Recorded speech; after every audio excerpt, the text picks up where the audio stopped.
Good evening. This is STV News. The U.S. and Japanese governments have begun to coordinate with U.S. Secretary of the State Antony Blinken and Secretary of Defense Austin coming to Japan from the 15th. This is the first time that the Biden administration's ministers, who were launched in January, have visited Japan.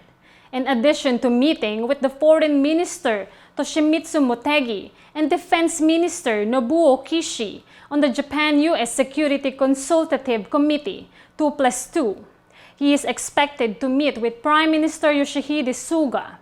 Several US-Japan sources revealed on the 4th. The biggest agenda item is to confirm the strengthening of the Japan-US alliance for peace and stability in Asia, keeping in mind China, which claims excessive interest in the East and South China Seas through the enforcement of the Coast Guard Law. The issue of denuclearization and abduction of North Korea is also likely to be taken up. Japan-US 2+2 is the first in about 2 years since it was held in Washington in April 2019 under the former Trump administration. Initially, the Japanese side sought an early visit to the United States by the Prime Minister, but as the global epidemic of the new coronavirus continued, the US side was cautious about accepting it, and the schedule was not adjusted. In connection with this, the foreign and defense authorities of both Japan and the United States held a deliberation-level consultation on security in the form of a video conference on the 4th. Both sides expressed serious concern in the CCG. On the morning of the 5th, the Nikkei stock average fell sharply on the Tokyo Stock Exchange, and the rate of decline temporarily exceeded 500 yen compared to the previous day. Sales swelled due to the fall in stock prices in the US market the day before. As of 9:35, it is 28,453.50 yen, which is 476.61 yen lower. Finance Minister Taro Aso said at a press conference after the cabinet meeting on the 5th that the exchange rate temporarily reached the 108 yen level per dollar on the morning of the same day. I will not comment on the exchange rate.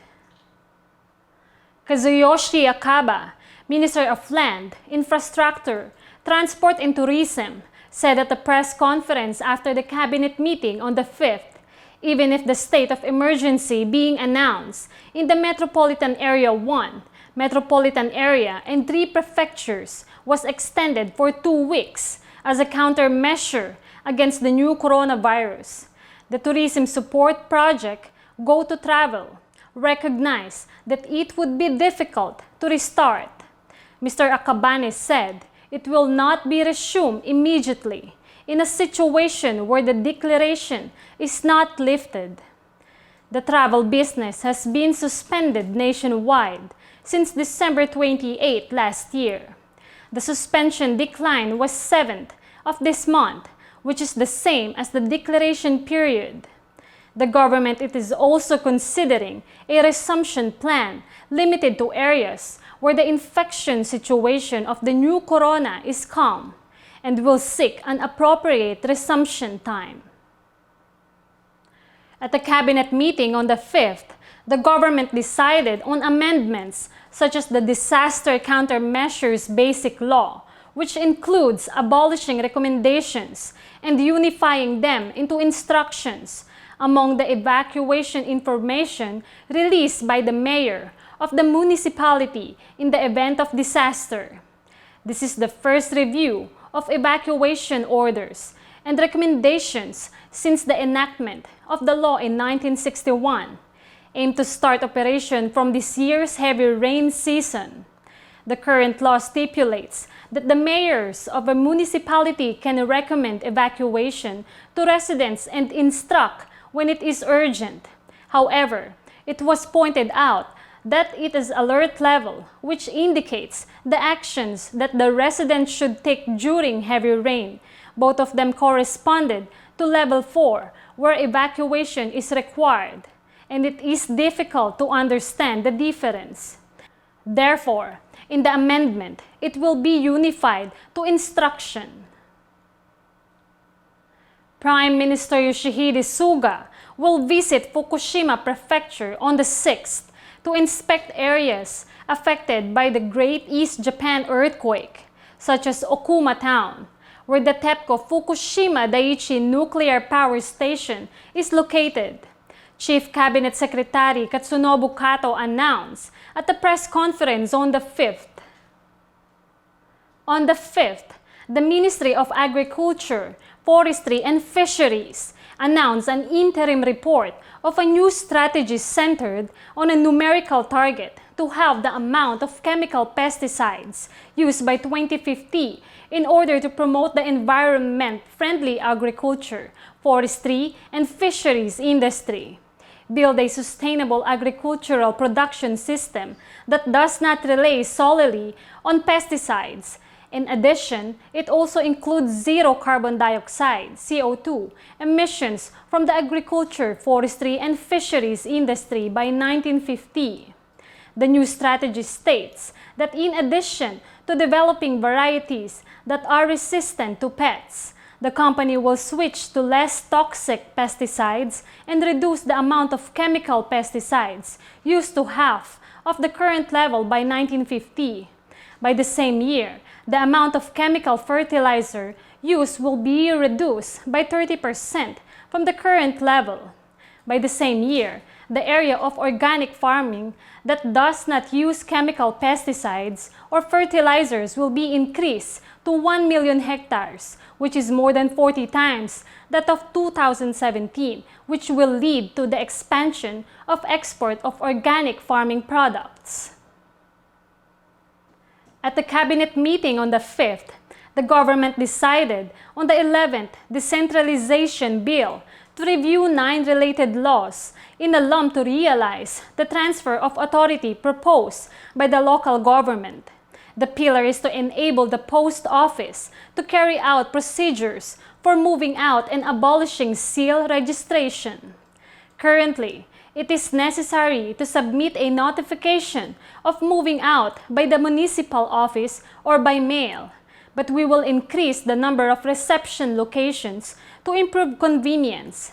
On the other hand, since the moving notification will be the basis for the electoral list, etc., the procedure at the municipal office will be required as before. On the night of the 5th, the government held a meeting of the new Coronavirus Infectious Diseases Control Headquarters, head of the headquarters, Prime Minister Yoshihide Suga, at the Prime Minister's office, and declared an emergency situation in the Tokyo, Saitama, Chiba, and Kanagawa metropolitan areas, decide to re-extend. The deadline for the 7th will be extended by 2 weeks until the 21st. The Prime Minister will attend a press conference, explain immediate measures such as continuing to request restaurants to shorten business hours, and appeal to the public for cooperation. On the morning of the 5th, the government held an advisory committee on basic coping policies by experts. Yasutoshi Nishimura, Minister for Economic Revitalization, announced that he would extend the declaration until the 21st, and it was approved. Mr. Nishimura explained about the 4-stage index showing the infection status. The bed usage rate is the last-minute number. It is necessary to determine that the number will decrease steadily and ensure that it is equivalent to stage 3. The government will report in advance to the House Steering Committee of both Houses of Representatives after the evening. Chief Cabinet Secretary Katsunobu Kato said at a press conference on the 5th that the Italian government had suspended the export of the new coronavirus vaccine made by the British pharmaceutical giant AstraZeneca to Australia. All vaccines exported to Japan have been approved. We will continue to work hard to import vaccines into Japan and secure a stable supply. A bakery in Nara City has developed bread using brewer's yeast used in a beer production and raw materials that have been discarded so far. It has a slight bitterness and is scheduled to be sold as bread that goes well with beer. Craft beer makers in the city who are particular about local production for local consumption, such as using strawberries from Nara Prefecture as ingredients, fully cooperate. After squeezing the wort, malt residue was kneaded into the dough, and brewer's yeast had a weak fermenting power, so it was fermented over a long period of time. Malt dregs are rich in fiber and low in calories and are expected to improve communication. If anything, the beer party, said Jen Nakagawa, the mayor of Nara City, who said, "It's a good way to prevent food loss and it's delicious as bread. I'd like to support it by adding it to my hometown tax refund." TOKO Shinoda, an artist internationally known for her unique abstract works using ink, died at the hospital in Tokyo on the 1st due to aging. She was 107 years old. The funeral was done by a close relative. The mourner is Mei Sawako. Born in Dalian, North and East China, she started writing from an early age, and after World War II, she worked on the abstract expression, sumizo, which dismantled letters. She moved to the United States in 1956 and held solo exhibitions in Europe and the United States, such as Chicago and Paris base in New York. After returning to Japan in 1983, she continued to work energetically, working in mural paintings and brand paintings for the main hall of Sozoji Temple in Shiba, Tokyo. Also active as an essayist, her books include Sumiro, which won the Japan Essayist Club Award. Movie director Masahiro Shinoda is her cousin. Darvish, first pitching in the Open game, which he transferred to the Padres, has been decided for the Royals game to be held on the 7th, 8 Japan time. Director Tingler revealed on the 4th. Darvish pitched for practical training on February 25th and March 2nd. After practicing on the 2nd, he said, "The ball speed is coming out and the changing ball is better than usual. After that, we should check in the future what will happen in the quick and the tension when entering the game." Junya Ito's Genk defeated Michelin 4-1 at home on the 4th in the Belgian Cup quarter-finals of soccer to advance to the semi-finals. Ito participated fully. The 8th day of the Nordic Skiing World Championship was held in Oberstdorf, Germany on the 4th, and AKITO Watabe, Kitano Construction won the bronze medal in the combined men's individual large hill. AKITO Watabe is on the podium for the 3rd consecutive tournament. This is the 3rd Japanese medal in the tournament. Johannes Lamparter, Austria, won, and Jarl Magnus Rieber, Norway, came in 2nd. AKITO Watabe jumped 137.5 meters in the first half to take 2nd place, and the second half distance 10 kilometers started 22 seconds behind the top Lamparter. He couldn't catch up and lost the battle for 2nd place with Liber.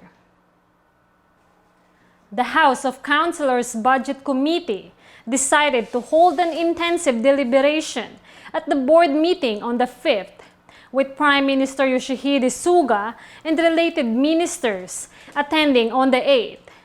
Themes includes recovery from the Great East Japan earthquake and support for the new coronavirus.